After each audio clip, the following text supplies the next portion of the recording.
Yeah, singing song in any language, be it Hindi or Marathi or Punjabi or Tamil or Telugu or Malayalam, we are all singing praises, and it is always glorifying God.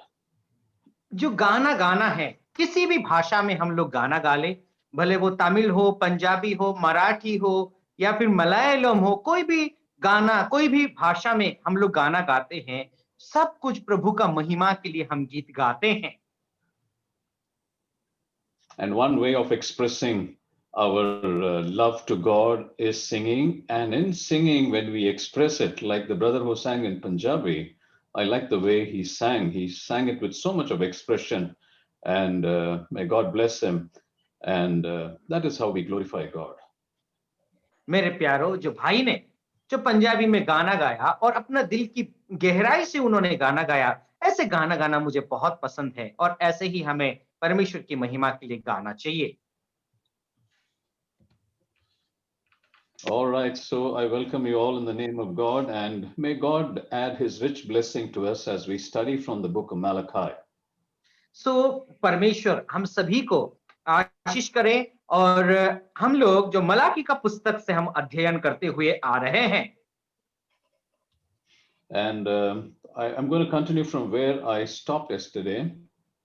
और कल मैंने जहां से छोड़ा था वहीं से मैं आज शुरू करना चाहता हूं। And let me start by making a small correction to what I said yesterday. और ये संकल्प मैं एक छोटा सा करेक्शन में करना चाहता हूं। कल मैंने एक छोटी सी गलती करी थी।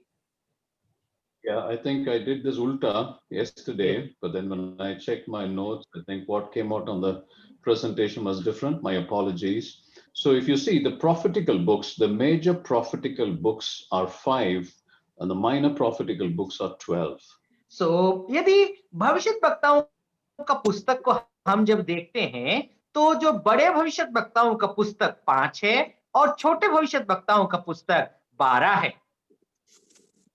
I think this is something that we all know very well by heart. We know this, so there's no need for saying this. But I thought I will correct what I said yesterday, and so I'll और put up this ये slide. सब बातें मुझे कहने का आवश्यकता नहीं थी, हम सब इस बात को जानते हैं, लेकिन कल जो मैंने जो गलती करी थी उसको मैं करेक्शन करना चाह रहा था। All right. Now we started this yesterday by Malachi. Malachi is a Hebrew name, and the meaning of Malachi is messenger or angel. पिछले दिन हम लोगों ने देखा था मलाकी जो है एक इब्रानी नाम है और इसका अर्थ होता है संदेशवाहक व दूत। I gave you the entire background of the book of Malachi, the writer, and what was the context in which they were writing that. The Lord had prompted Malachi to write that letter. I gave you a lot of details yesterday.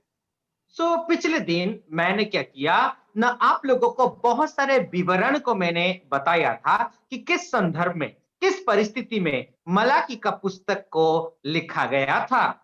And I told you yesterday that along with Malachi, his contemporary, which is along with him existed Nehemiah, the prophet. So both of them were contemporaries. मेरे प्यारो, पिछले दिन मैंने ये भी बताया था कि मलाकी के साथ और कौन थे, उनके साथ जो सहकर्मी बा उसी के समय में समान समय में काम करने वाले कौन थे ना, निहमिया थे। वो निहमिया भी मलाकी के साथ काम कर रहे थे। All right. So when the Persians had released the children of Judah, the Judeans who were in custody or who were in exile, when they released them, they came under Nehemiah. They started building the temple, they started building the walls, and they started rectifying the damage that happened to Jerusalem. हम जानते हैं कि जो पेरिशियन लोग पारसी लोगों के पारसी लोगों ने इजाजत जब दिया, उसके बाद उन्होंने न जो बंदवाई में थे, बाबुल राजा के बंदवाई में वो लोग गए थे, उसके बाद वे लोग वापस आते हैं और फिर जो टूटी हुई जो मंदिर थी उसको वो निर्माण करते हैं, टूटी हुई शहरपना होती है उसको वे निर्माण करते हैं। All right. So when Malachi wrote this letter inspired by the Spirit, and what Nehemiah also had advised the people were similar. तो जब मलाकी जब लिखते हैं पत्री को उन लोगों के लिए लिखते हैं, वैसे ही निहमिया भी अपने पुस्तकों में ऐसे ही लोगों को सलाह दिया था और उन लोगों को शिक्षा दिया था. All right. Now, if you see what I've called out there is the similarities between what Nehemiah told the people and what Malachi told the people. There were sins that were existing at that time. सो उस समय क्या हुआ था ना, जब उन्होंने किसको ना मलाकी ने जिस बात को कही थी, निहमिया ने जिस बात को कही थी, वो क्या था? उस समय जो पाप उस समय जो पाप अस्तित्व में था व उनके मध्य में था, उसके ऊपर उन्होंने बोला था. All right. There were three major sins that were existing, which is why God prompted Malachi to write the letter. And very similarly, Nehemiah also did the same thing.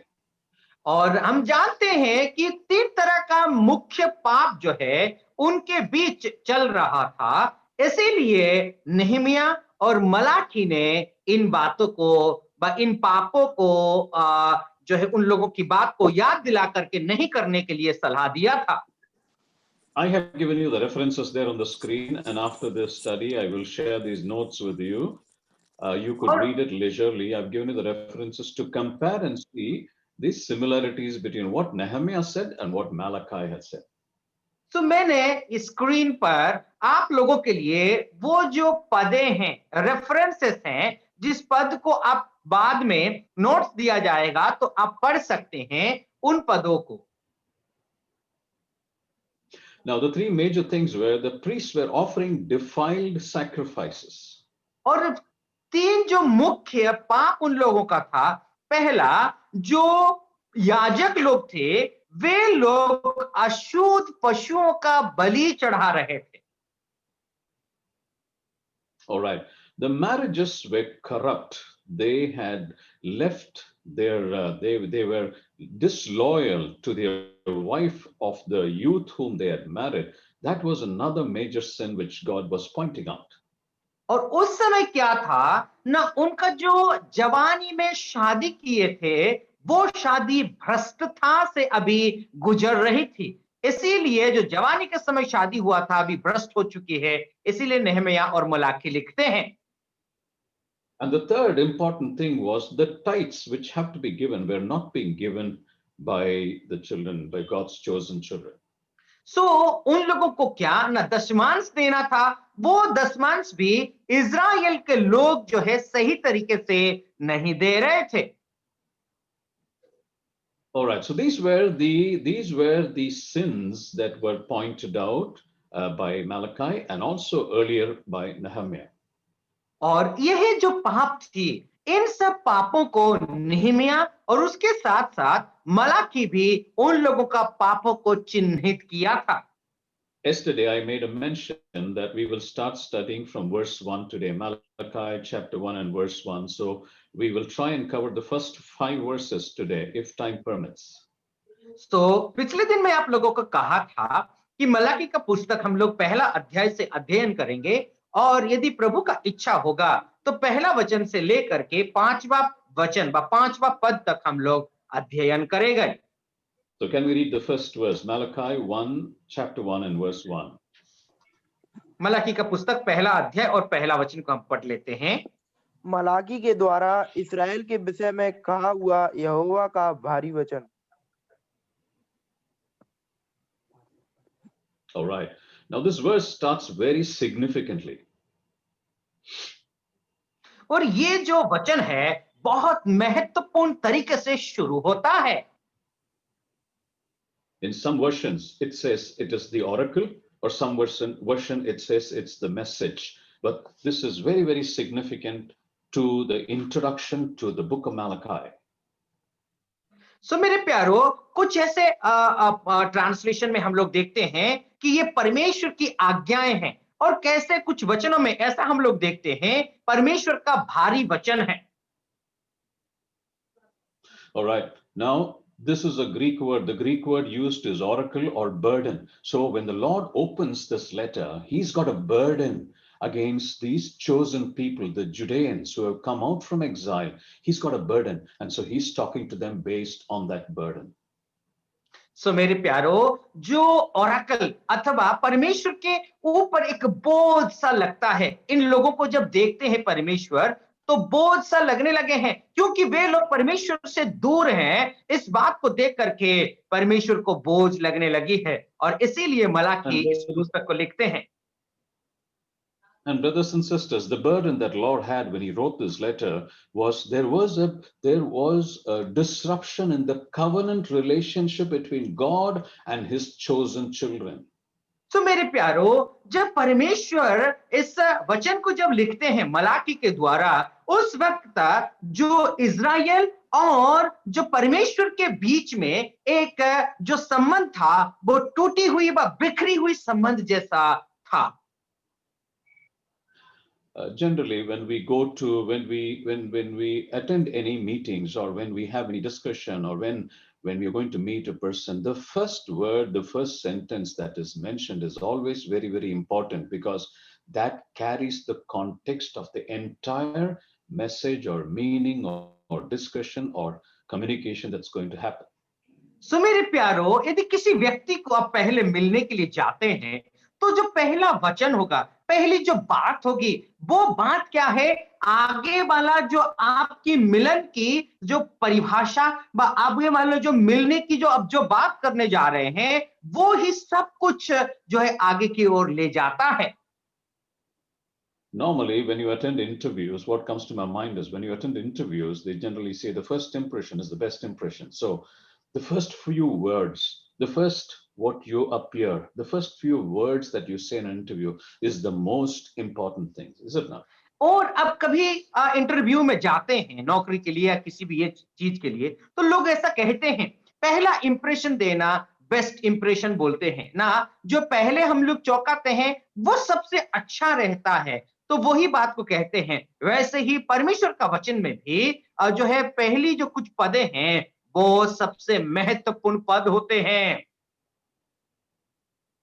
So the first verse shows to us that the Lord had a burden with his children, his chosen ones, his chosen people, and he was going to speak to them. And that is what this letter, the 4 chapters of Malachi is. So मेरे प्यारो, ये जो पहला वचन है, परमेश्वर के पास परमेश्वर के ऊपर एक बोझ सा, इज़राइल के ऊपर, इज़राइल को देख करके परमेश्वर के एक बोझ सा लग रहा था। और ये जो पहला वचन हमें आगे की बातों को, वो 4 अध्याय जो है परमेश्वर क्या कहना चाहते हैं, उन बातों को दर्शाता है। As we study this letter written by Malachi to the people, to the chosen people, I'm sure God has lessons for me and for all of you in the study. So जब हम इस अध्याय को अध्ययन करेंगे, मलाकी का पुस्तक जब हम लोग अध्ययन करेंगे, तो परमेश्वर आपके लिए और मेरे लिए कुछ सीख को रखा है। We all always know, and we already know, that prophets are messengers. Prophets are those who bring the communication from God to the people. So in the life of God's chosen people, the children of Israel, they always had a problem in accepting what the prophets were telling them. So मेरे प्यारो, जो profits थे व भविष्यद्वक्ताएं थे, वो हर समय संदेश को पहुंचाने वाले लोग थे। और ये जो संदेश को वे लोग जब पहुंचाते थे, जो सामने वाले लोग थे, उनके वचनों को, उनकी बातों को ग्रहण जो करना था, व ग्रहण करना था, व मानने का ये बात आती है, तब उन लोगों को बहुत सारे परेशानियां लगती थी, बस थोड़ा सा तकलीफ होती थी मानने के लिए। Now, if you look at Stephen, before he was martyred, before he was killed and he was stoned and killed, there are a few things which he said. There's one particular verse that we'll read now that talks loud about the nature of the children of Israel in accepting what God wanted to tell them. मेरे प्यारो, जब Stephens का जब मौत हो रही थी, उस वक्त तो उन्होंने मरने से पहले कुछ बातों को इज़राइल के लोगों को उन्होंने कहा था। इस बात जो है बहुत सारे बातों को बताता है। Now let's read Acts of the Apostles chapter 7 and verse 52. आइए हम प्रेरितों के काम उसका 7वां अध्याय और 52वां वचन को हम लोग पढ़ लेते हैं। प्रेरितों के काम 7वां Acts of अध्याय the और Apostles, chapter 7:52. Yeah, 7:52. 7वां अध्याय 52वां वचन।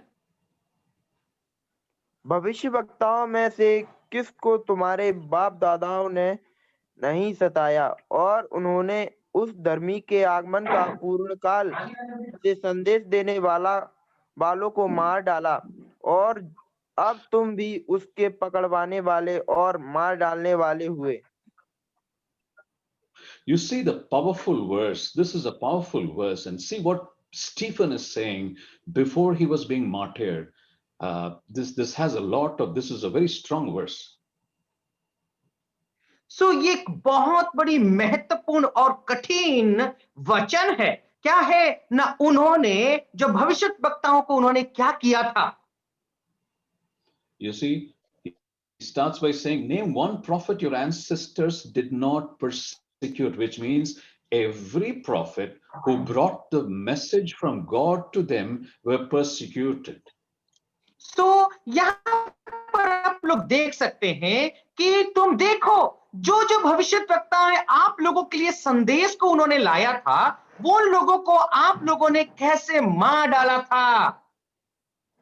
Why did it happen that way? क्यों ऐसा उन्होंने किया। Because the children of Israel or God's chosen ones refused to listen. They did not want to listen to what God was wanting to tell them. सो मेरे प्यारो, जो Israel परमेश्वर के चुने हुए वंश था, वो जो वंश है परमेश्वर का वचन को सुनने के लिए अवमानना किया। उन्होंने मना कर दिया, वचन को सुनना ही नहीं है। Brothers and sisters, we are no different from them because it is the flesh. When something is being said to us, when something was told to the children of Israel or God's chosen ones, it is the flesh that intervenes and doesn't want to accept that. सो मेरे प्यारो, हम Israel से कहीं दूर नहीं है। हमारे जीवन में भी ऐसे ही हमारा जो शरीर है, ये शरीर क्या करता है, जो बात कही गई है उन बातों को मानने के लिए हमें क्या लगता है ना, हम इनकार कर देते हैं। उन बातों को मानने के लिए हमें अच्छा नहीं लगता है। हम भी इज़राइल के लोगों के समान बन जाते हैं। For example, when children are playing, if we, some of us have watched the children playing, when children are playing and they come to a certain tussle between them, I'm sure one of the fellows will turn back and say, who are you to tell me what to do? Isn't it? So, Haven't you witnessed that? आप देखिए, अब जब बच्चे लोग, छोटे छोटे बच्चे खेल रहे होते हैं, जब खेलते हैं उस वक्त आप जा करके यदि उन लोगों का बीच में कुछ गलत काम कर रहे हैं तो आप बोलोगे, बेटा ऐसा क्यों कर रहे हो। तो बच्चे पलट करके बोलेंगे, आप कौन होते हो मुझसे बोलने वाले। ऐसा बोलने वाले लड़के लोगों को, बच्चे लोगों को मैंने देखा है। How do they say that? Why do they say that? क्यों ऐसा वो लोग कहते हैं, कैसे ऐसे कह सकते हैं। Because that comes from the flesh, and the flesh does not want to accept what God wants to tell. सो मेरे प्यारो, ये जो शरीर से वो लोग कहते हैं, जो परमेश्वर उनको कहना चाहता है, उस कही हुई बातों को सुनने के लिए वे इनकार कर देते हैं। Similarly, when God was sending the prophets with a specific message to correct them, to tell them what he wants them to do, the chosen ones, the Judeans or the children of Israel, refused to listen to it. They found it a hard time to listen to what God was saying. तो मेरे प्यारो, वैसे ही जब परमेश्वर ने उस यहूदा गोत्र को, यहूदा वंश को, जब परमेश्वर ने संदेश को भेजा, उस संदेश को भी सुनने के लिए इनकार कर दिया। उन लोगों को एक बहुत बड़ा बोझ जैसा लगने लगा। Dearly beloved, even in the last days, similar things are likely to happen. So we have to be very, very careful. सो आज जो अंतिम समय आ रहा है मेरे प्यारो, आज भी लोग परमेश्वर का वचन को सुनने के लिए इनकार कर देते हैं। इसीलिए हमें सतर्क रहना बहुत आवश्यक है। Let's read 2 Timothy chapter 4 and verse 3. आइए हम लोग दूसरा तीमुथियुस उसका 4था अध्याय और 3रा वचन को पढ़ लेते हैं। दूसरा तीमुथियुस 4था अध्याय 2 और Timothy chapter 4 verse 3. क्योंकि ऐसा समय आएगा कि लोग खरा उपदेश ना सह सकेंगे, पर कानों की खुजली के कारण अपनी अभिलाषाओं के अनुसार अपने लिए बहुतेरे उपदेशक बटोर लेंगे। All right, this verse is very, very clear. It says that people will reject what they don't want to hear. सो मेरे प्यारो, जो परमेश्वर का वचन बा उपदेश होता है, खरा उपदेश होता है, ऐसे उपदेश को सुनने के लिए लोग इनकार करेंगे। They will only want to listen to what makes them feel better. सो वो लोग कौन सी बातों को सुनेंगे? उनको जो लुभाने वाली बात अच्छे लगते हैं उनका शरीर के लिए, उनके मन के लिए, ऐसे बातों को ही वे सुनेंगे। For example, when we talk about salvation to people and tell them where they are heading if they continue in sin, many do not like it because it is going against them. They don't like to hear that. सो मेरे प्यारो, यदि हम लोग किसी को उद्धार के बारे में लोगों को हम बताते हैं, तो इस बात को वे लोग सुनने के लिए इनकार कर देते हैं। उनको अच्छा नहीं लगता, क्योंकि वे लोग पाप का स्वभाव का जीवन में वो व्यतीत करते हैं, और प्रभु का वचन, उद्धार का संदेश हम देते हैं, वो सुनने के लिए इनकार कर देते हैं और वो उनको पसंद नहीं आता। Similarly, when God speaks to us, we generally don't want to accept what God says because we don't want to change. क्योंकि परमेश्वर भी ऐसे ही आपसे और मुझसे बात करता है, और हमारा जीवन को हम परिवर्तन नहीं करना चाहते। We generally feel that what I'm doing is right. I'm always और हम doing लोगों what को ऐसा लगता है कि मैं जो कर रहा हूं वो सही कर रहा हूं। we don't want to. When we are being confronted by a person or by God and saying that you got to correct it, you got to correct the way that you are doing things, that is when people resist or there is a resistance. जब आप दूसरों को जा करके ऐसे ही शिक्षा देते हैं, जब दूसरों को जा करके आप ऐसे सलाह देते हैं, उस वक्त वे लोग आपकी बातों को सुनने के लिए और मानने के लिए इनकार कर देते हैं। Generally feel very good. We feel very encouraged when there are words that are spoken to us, which is so very easy to accept because we like it. जो बात को हमको अच्छा लगता है, जो बात हमें पसंद आती है, और जो बात जो है खरा नहीं होता, ऐसे बातों को सुनने के लिए और मानने के लिए हम तैयार और तत्पर हो जाते हैं। But when the word comes to us, when the Holy Spirit speaks to us, or God speaks through the Spirit and through the word to us and tells us, son and daughter, you got to correct it, you got to make this change. It's very, very difficult and we resist generally.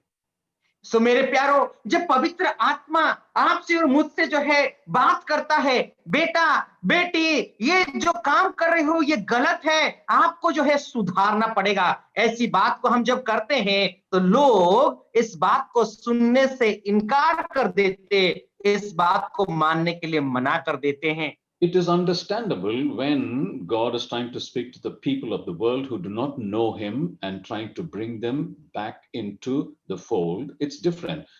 But when God is speaking to God's own children, when we resist, when we don't want to hear what God's saying, that is a difficult position which we always have to be very cautious. मेरे प्यारो, बाहर के लोगों को जो संदेश सुना करके अपने झुंड में ले आना, वो यदि मना कर देते हैं तो वो अलग बात है, लेकिन विश्वासी लोग जब पाप में पड़े हुए रहते हैं, ऐसे लोगों को सुधार करके लाने के लिए उनको प्रभु का वचन की शिक्षा दी जाती है मानने के लिए, वे जब इनकार कर देते हैं तो हमें सचेत और सतर्क हो जाना चाहिए। Brothers and sisters, we must understand when God is speaking to us and wanting to correct us, it's out of love and nothing else.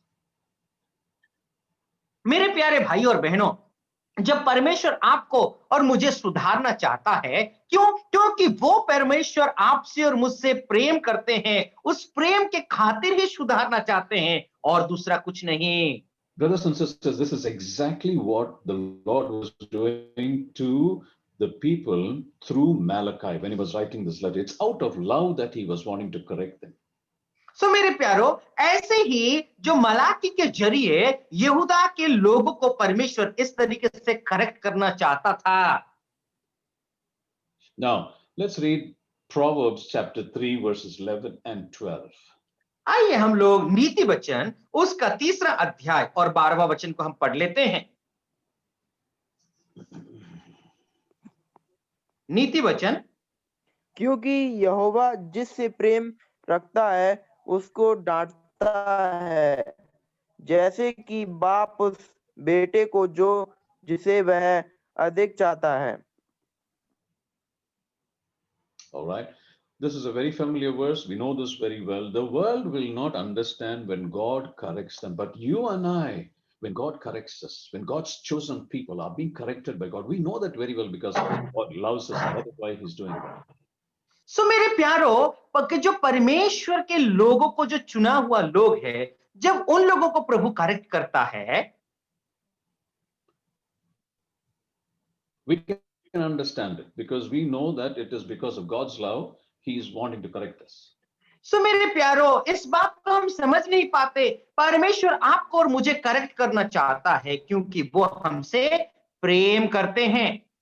Generally, all of us in all our houses, we are used to children. Some of us will have children, some of us are children, some of us are grandparents. We always have children at home. So, what happens when something goes wrong with the child? The child does something wrong. What do we do?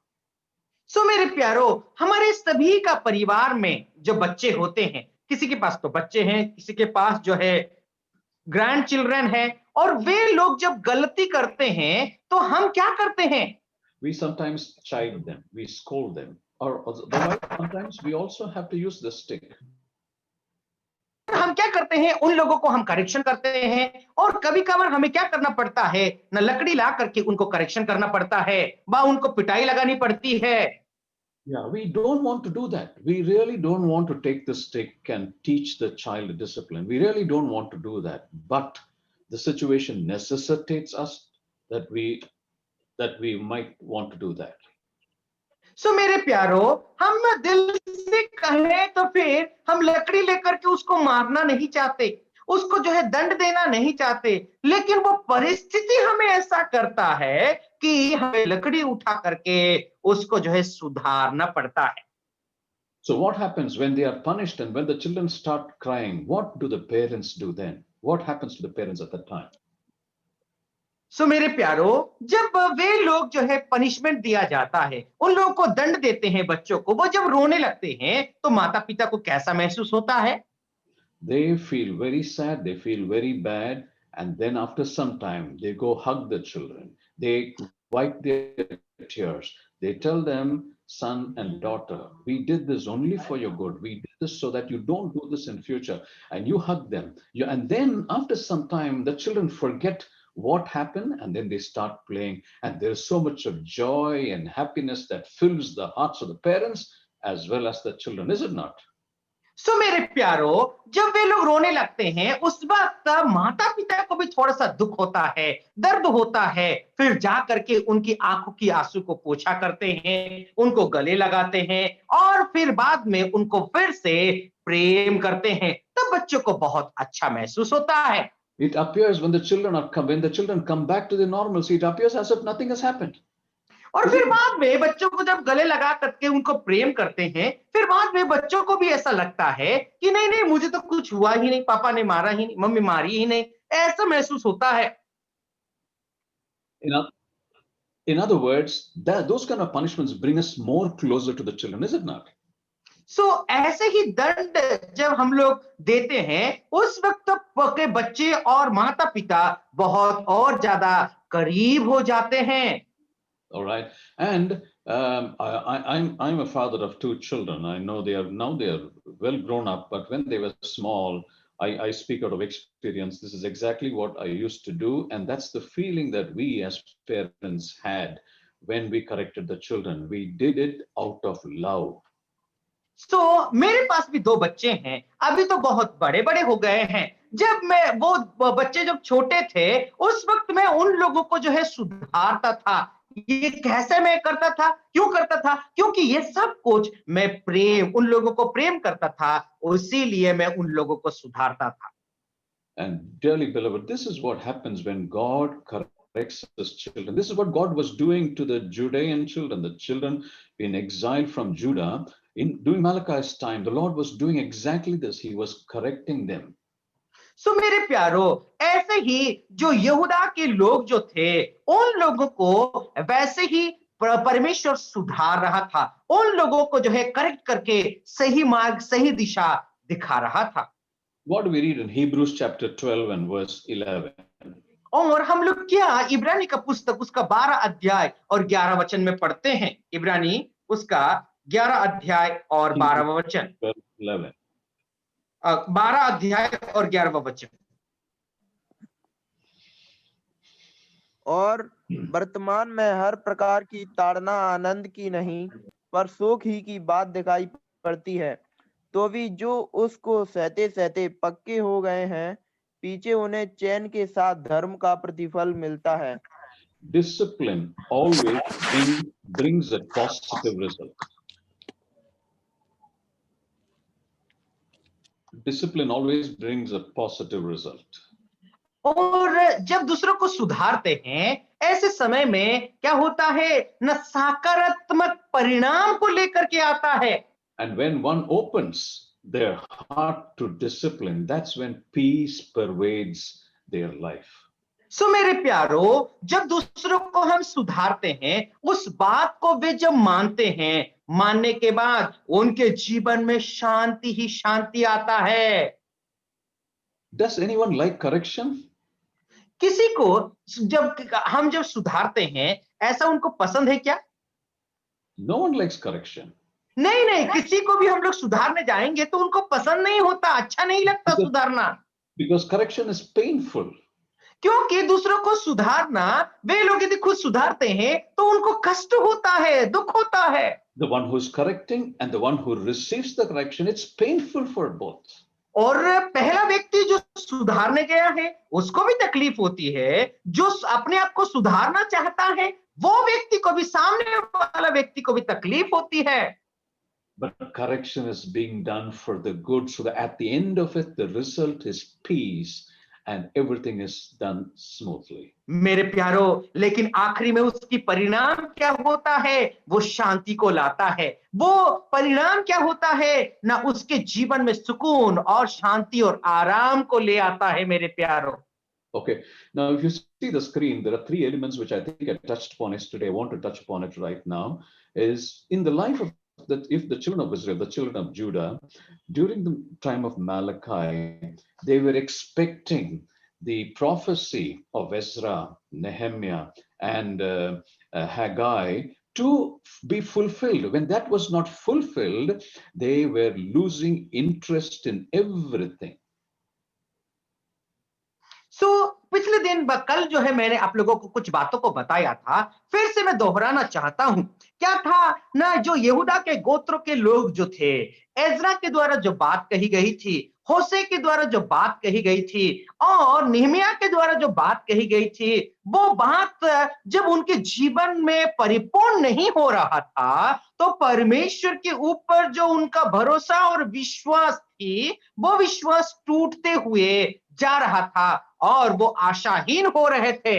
If you read Haggai and if you read Zechariah, you will very clearly read what was being foretold by these prophets to those people who came back from exile, and they were anticipating that blessing. They were anticipating what God was going to do. When that did not happen, then they started losing their hope, their interest, and their love for God. That is the background, as I said yesterday, is why Malachi, the letter to these people, were written by Malachi. So मेरे प्यारो, हगाई और जो ज़करिया का पुस्तक जब आप पढ़ेंगे, तो वहां पर जो भविष्यवाणी की गई थी, वो लोगों की एक आशा थी कि ये मसीहा आएगा। वो भविष्यवाणी जब पूरा नहीं हुआ, तो वे लोग क्या हो जाते हैं? निरुत्साह हो जाते हैं, आशाहीन हो जाते हैं, निराशा में वो पड़ जाते हैं और वे क्या निराशा में वो पड़ जाते हैं। और इसीलिए क्या है ना, मलाकी का पुस्तक जो है लिखा गया है।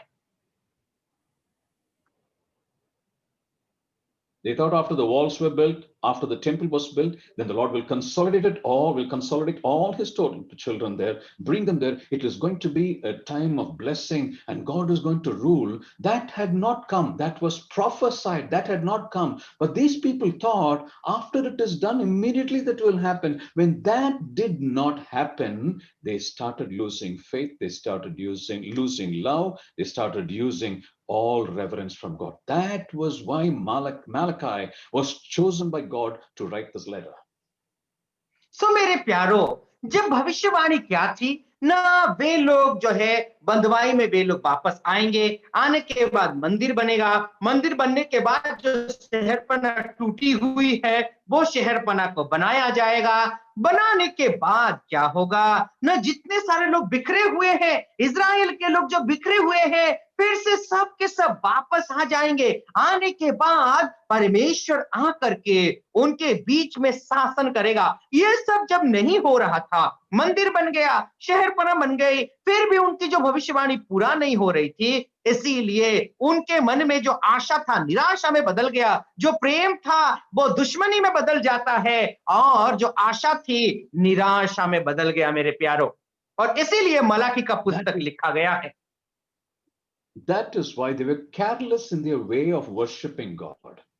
और इसीलिए वे क्या हो गए ना, अब परमेश्वर को आराधना करने में वे केयरफुल नहीं रहे, सतर्क नहीं हो पाए। They were careless in obeying God's word. और वो परमेश्वर के वचन को मानने में क्या हो गए ना, केयरलेस हो गए मेरे प्यारो। They were unfaithful to the word.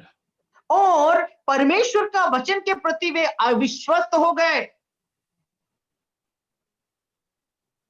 And all these things prompted the Lord to once again talk to them and tell them about his love and draw them closer to him, and through this letter that he's writing in Malachi. तो क्या हुआ ना, ये सब बातें परमेश्वर को क्या करना पड़ा, फिर से उनको लिखना पड़ा कि मैं तुमसे प्रेम करता हूं, उनको वापस जो है फिर से बताना पड़ा कि जो है मैं तुमको प्रेम करता हूं, और इसीलिए मलाकी का पुस्तक को लिखा गया है। All right, I told you yesterday there are 4 chapters in Malachi. The first chapter talks about the Lord's love and how he confronts the priests and tell them what they are doing.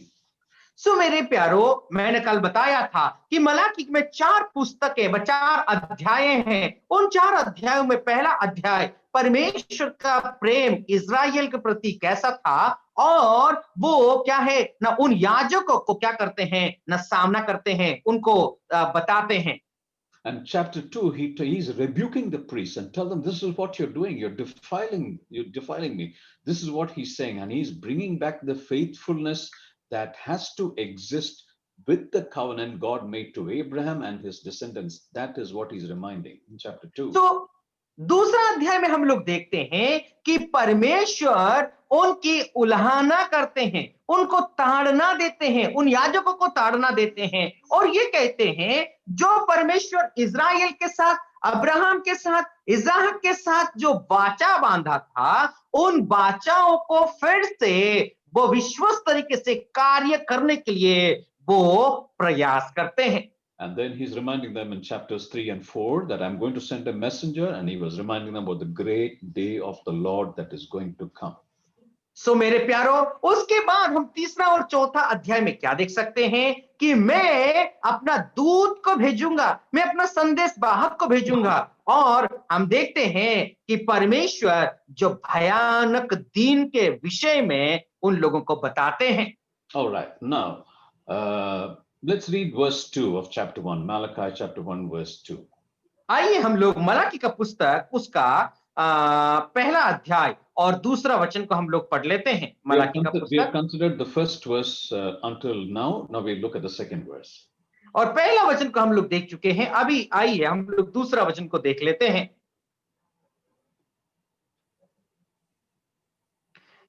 यहोवा यह कहता है, मैंने तुमसे प्रेम किया है, परंतु तुम पूछते हो तूने किस बात में हमसे प्रेम किया है। यहोवा की यही वाणी है, क्या एसाव याकूब का भाई ना था। All right. Now Malachi has a lot of specific correction which God has for his children. और हम लोग देखते हैं कि मलाकी इज़राइल के लिए विशिष्ट सुधार को लाते हैं जो But कि be- परमेश्वर इज़राइल के प्रति रखा था। but before he corrects them, he tells them about his love for them. और जब पहले सुधारने से पहले वो क्या करते हैं ना, परमेश्वर का प्रेम के बारे में बताते हैं। Love lays the foundation for obedience.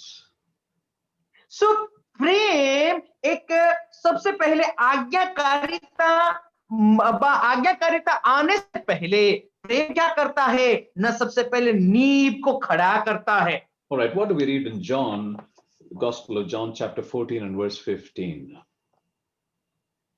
हम लोग क्या जो है योना रची 14वां अध्याय और 15वां वचन में पढ़ते हैं। योना रची सुसमाचार उसका 14वां अध्याय और 15वां वचन में हम लोग क्या पढ़ते हैं।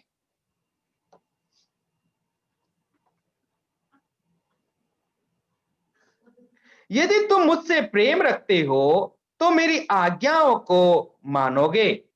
All right. So if you compare this with verse 2 that we read in Malachi chapter 1, how is the Lord starting? He's starting by saying, I have always loved you. सो यदि इस वचन को और मलाकी का पहला अध्याय और दूसरा वचन को इन दोनों का यदि तुलना करेंगे तो हमें यह पता चलता है परमेश्वर यह कहता है हर समय मेरा प्रेम आप लोगों के लिए है। Bible scholar Morgan says, he translates that and he says that, I have loved you, I do love you, and I will love you always. That's what the Lord is saying. सो हम लोग देखते हैं Morgan करके एक Bible पंडित वो ये कहते हैं कि मैं तुमको प्रेम करता था, मैं तुमको प्रेम करता हूं, मैं तुमको हर समय प्रेम करता रहूंगा। We've got to be careful when we speak. God was being very careful in speaking to these group of people, the Judeans, who had lost all hope that the Messiah is coming, the good is going to happen, God is going to congregate all the children of Israel in that land, and everything is going to be a blessed time. They had lost that hope, so he was very careful in how the Lord is speaking to them. So he starts by speaking to them out of love. So Israel को एक बहुत बड़ी आशा थी, परमेश्वर आकर के उसकी राज्य की स्थापना करेगा, परमेश्वर हमारे मध्य में होगा। ये सब कुछ जब जो है निराशा में बदल जाता है, परमेश्वर इस बात को बताने में बहुत ही सतर्क है कि परमेश्वर ये कहता है फिर भी तुम जो है मुझसे दूर हो, फिर भी मैं तुम लोगों से प्रेम करता हूं। इस बात को हम यहां पर देख सकते हैं। Something very interesting as far as the book of Malachi is concerned. ये बहुत ही महत्वपूर्ण है जब हम मलाकी का पुस्तक को ध्यान देते हैं। Now, the whole book evolves around 7 questions. It's a question and answer type of a letter. सो जो पूरा पुस्तक है ये उत्तर और प्रत्युत्तर की एक पुस्तक है।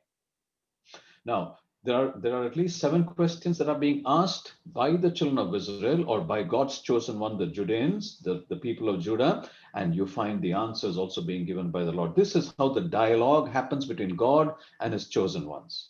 तो मेरे प्यारो यहाँ पर हम लोग देखते हैं 7 सवालों को यहाँ पर पूछा गया है, उन 7 सवालों का जवाब भी प्रभु देता है।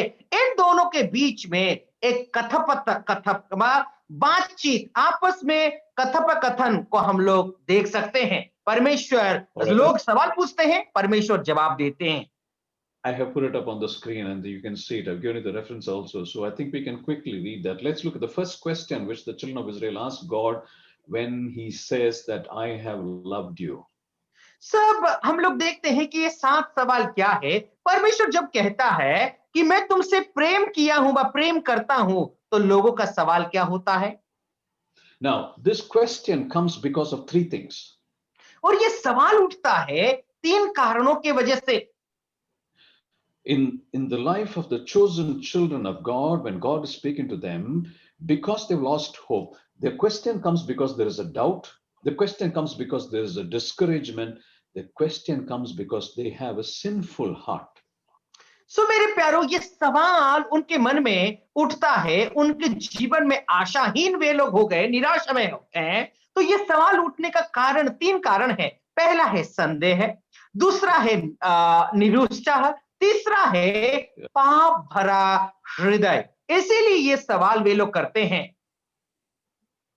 Brothers and sisters, we also need to take our lessons here. Whenever we question God or question God's word, or there is a question that comes into our mind, it may be that we doubt God, we doubt his power, we doubt what God can do.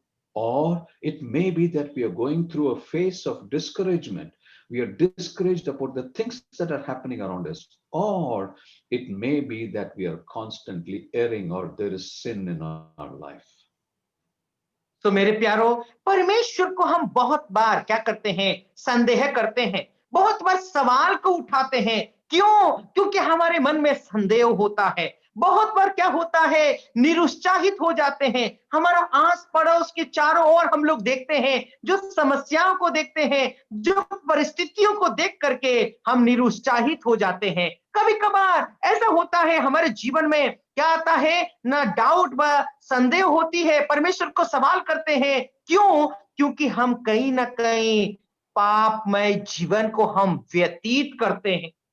This was what was happening in the life of the chosen ones, the Judeans. This was what was happening in their life, and that is why the Lord was writing this letter to them. तो इसीलिए वो यहूदी लोगों का जीवन में भी, यहूदा गोत्र के लोगों के जीवन में भी यही सब समस्या उपज रही थी। इसीलिए परमेश्वर का वचन को, परमेश्वर को वे संदेह कर रहे थे। All right, so the first question they ask, which is in verse 2, chapter 1, verse 2, if we can quickly read it, let's move on. Chapter 1, verse 2, that's the first question that they're asking God. और पहला अध्याय उसका दूसरा वचन में सबसे पहला सवाल को वे लोग करते हैं।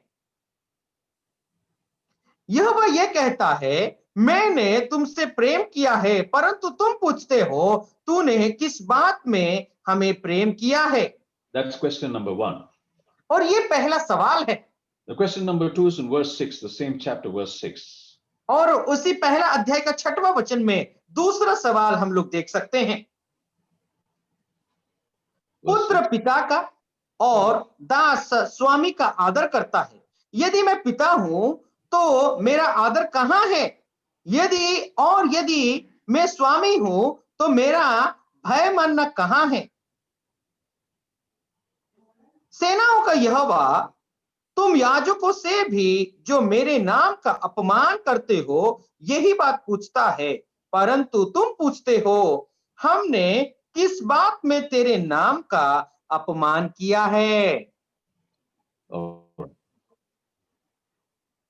right. Now the third question we have in the next verse, verse 7. We have the third question with the people are asking God.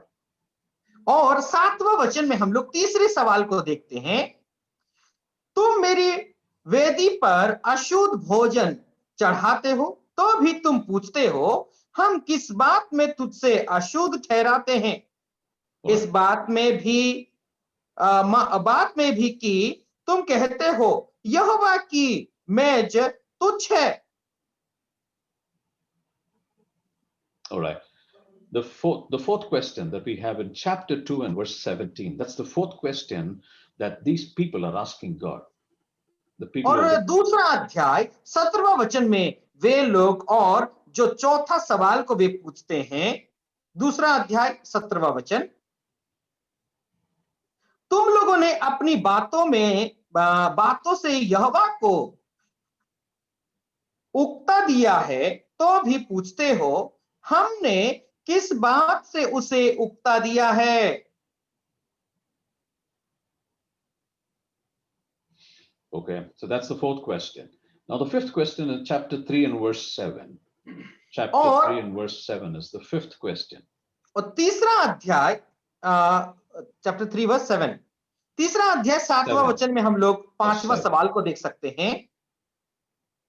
अपने पुरखाओं के दिनों में तुम लोग मेरी विधियों से हटते आए हो और उनका पालन नहीं करते। तुम मेरी ओर फिरो, तब मैं भी तुम्हारी ओर फिरूंगा। सेनाओं का यहोवा का यह वचन है, परंतु तुम पूछते हो, हम किस बात में फिरे? Right. The sixth question We have to the next verse, verse 8, chapter 3, verse 8 is the sixth question they're asking God. और 8वां वचन में वे लोग 6वां सवाल को पूछते हैं, क्या मनुष्य परमेश्वर को धोखा दे सकता है? पर देखो, तुम मुझको धोखा देते हो और तो भी तुम पूछते हो, हमने किस बात में तुझे लूटा है? All right, and then the last question that they're asking is chapter 3 and verse 13. और जो आखिरी सवाल है, 7वां सवाल, 3रा अध्याय 13 वचन में वे पूछते हैं, यहोवा ये कहता है, तुमने मेरी विरुद्ध डिठाई की बात कही है, परंतु तुम पूछते हो, हमने तेरे विरुद्ध क्या कहा है?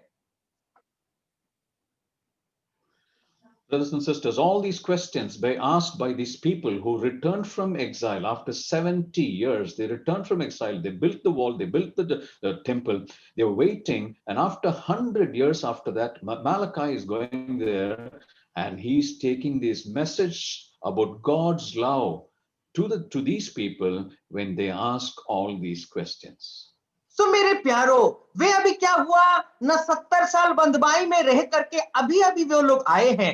अभी वो उन्होंने क्या किया ना, मंदिर को बनाया, शहरपना को बनाया, बनाने के बाद अभी 100 साल गुजर चुका है। 100 साल गुजरने के बाद उनके जीवन में बहुत सारे सवाल थी। वो ऐसे वक्त में मलाकी जो है इस पत्री को लिखते हैं, इस वचन को लिखते हैं। All right, now in verse 2, the second half of the words, verse 2, when they ask the first question, you see what the Lord is answering. He's saying, this is how I showed my love for you. I loved your ancestor Jacob. You see the Lord's response to these people who are asking the question. The first question. और देखिए, उन लोग जब सवाल उठा रहे हैं कि किस तरीके से हमने प्रेम नहीं किया, उस वक्त अपना प्रेम को व्यक्त करने के लिए प्रभु व परमेश्वर क्या कहता है, तुम्हारा पूर्वज जो है याकूब को मैंने प्रेम किया। The Lord did not say, I just love you. He said, you see, I have loved your ancestor Jacob. And he starts from the history, from how he chose Abraham and how he chose specifically Jacob. सो मेरे प्यारो, यहाँ पर देखिए, वो उनको प्रेम करने की बात ही नहीं कह रहे हैं, वो इतिहास में जाते हैं और क्या करते हैं, जो तुम्हारे जो पूर्वजों थे, तुम्हारे जो आदि माता पिता थे, अब्राहम को मैंने कैसे चुना, और उसके साथ साथ जो है व्यक्तिगत रूप पर विशेष रूप से याकूब को मैंने चुना और प्रेम किया। इस बात को यहाँ पर वो बताते हैं। God wants them to understand how he has chosen them. और परमेश्वर यह चाहता है कि उन लोगों को उन्होंने परमेश्वर ने कैसे चुना है। If they realize how they have been chosen, then they will reciprocate in the same love. You see how the Lord is dealing with his people. सो मेरे प्यारो, इस बात को वे लोग यदि समझ जाए कि परमेश्वर ने हमको कैसे चुना है, तो वे क्या करेंगे, जा करके उस प्रेम को वे लोग आदान प्रदान करेंगे। एक तरफ आप प्रेम पाएंगे, दूसरी तरफ प्रेम देंगे। Brothers and sisters, we have reached 8 o'clock. I have to stop here because I think you've got another meeting at 8:30. Let me stop here, but let me just say this last statement and I will close. और मेरे प्यारे भाई और बहनों, अभी करीबन 8 बज चुका है, 8:30 बजे आप लोगों को एक और मीटिंग भी जुड़ना होगा, लेकिन आखिरी बात को कह करके मैं समाप्त करना चाहता हूं। All right, many a times we have this doubt, we have discouragement, we have sin in our life. I'm not saying that we do it consciously, but sometimes beyond our strength we sin. We are discouraged, we have doubts, and when we have the doubts, we question God's love. Brothers and sisters, we must understand that we have been chosen. Each one of us, me and each one of you have been chosen. We are different from the people of the world. Why God did not choose them? God chose us. That is because of God's love to you and me, brothers and sisters.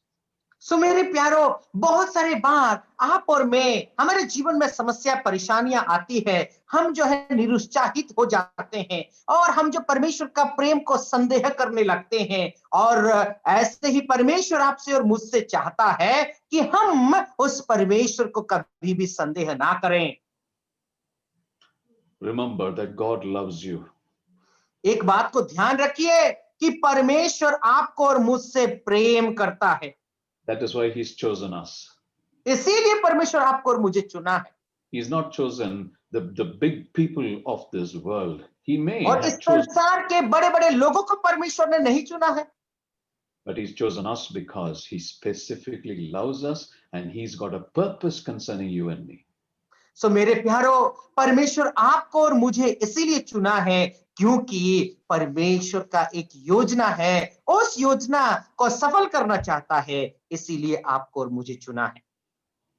I'm sorry, I wanted to finish the first 5 verses, but I got stuck at 2 because there's so much. This chapter is pregnant. This whole book is pregnant with so much of spiritual meaning. So I had to take some time. I will try and see how much we can cover. But I hope this has been a blessing to you because it's been a great blessing to me. And may God add His rich blessing to all of you. सो मेरे प्यारो,